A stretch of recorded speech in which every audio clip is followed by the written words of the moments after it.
SP साहब शहरोज खान के full fry या half fry कंदो?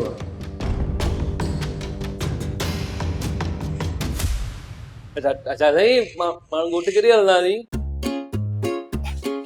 पुट कुछ मसला है, दुआ कर त उहे हल थी वञनि, पोइ ॻोठ ज़रूर हलंदासीं। साईं मसला छा हूंदा आहिनि? पुट तूं पज़ल वारी गेम खेॾंदो आहीं न, ईअं सम्झ त ज़िंदगी जा मसला बि पज़ल गेम वांगुरु आहिनि, जिन खे हल करणु तमामु घणो ॾुखियो हूंदो आहे। साईं और हिकु मिंट में तव्हां मसला हल करे छॾींदुसि। मूंखे ॻोठ वठी हलो। पर पुट तोखे त समुंड वणंदो आहे न, तूं ॻोठ में समुंड वरी किथां आणींदे? साईं और थोरो समुंड दिल्ली में हुजी पोइ ॿिए खे हुजी खणी ईंदुसि ॻोठ। मूंखे जॾहिं समुंड जी सिक लॻंदी न मूं त ॾिसंदुसि हुनखे यार। हा हलो, ईअं बि सही आहे, तूं पंहिंजो समुंड पाण सां गॾु खणी हलजां ॻोठ। पोइ हाणे निकिरी हलो, मां कपिड़ा मटाए छॾां।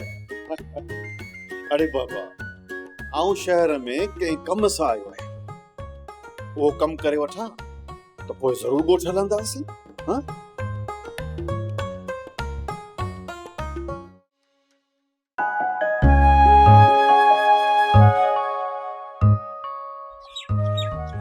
दीवानो, ओ दीवानो, गुलाम रसूल काॾे वई आहे?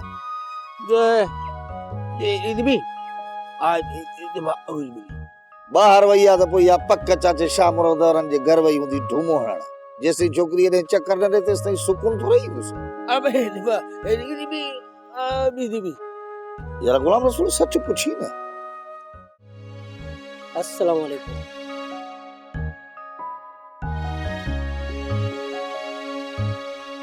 मासात केॾां वञी पियो छा? हा मासात शहर थो वञा, थोरो सीधो सामान घर जो वठी अचां, थोरो खुटल आहे, चकर बि ॾिजां कंहिं दोस्त सां मिलणो आहे। हली त चकर ॾियारे अचां तोखे बि, घुमाए फिराए अचां। न मासात, मां गुलाम रसूल सां क्रिकेट खेॾण थो वञा। ॾिसां त छोकिरा हितां जा केतिरा प्लेयर आहिनि। गुलाम रसूल त उन्हनि जी तारीफ़ूं कंदे थकंदो ई न आहे बाबा। मासात कहिड़ो फ़ाइदो अहिड़ी भली रांदि खेॾण जो? भला त घर ई वेठा हूंदा न, ढिला हूंदा अथई मथे। हो जेके अॻियां वेठा आहिनि न, जेके मुंतखिब कंदा आहिनि माण्हू, एतिरो जॾहिं मुंहिंजो खे काथे लिफ्ट ॾींदा पा? छॾ नी ॻाल्हि खे।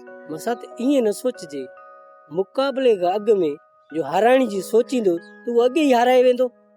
मासात इन हवाले सां हिकु मशहूर चवणी बि आहे, जेको रोईंदे दर ते ईंदो आहे न, का न का उगरी ख़बर खणी ईंदो आहे बाबा। वाह गुलाम रसूल, तुंहिंजी त ॼण वीसी खुली पई। मासात तूं पंहिंजी जाइ ते सही आई। माण्हू खे मुक़ाबले खटण जो हौसलो हुजणु घुरिजे, बाक़ी अॻिते नसीब जी ॻाल्हि आहे। हिमत न हारजे, सही थो चए।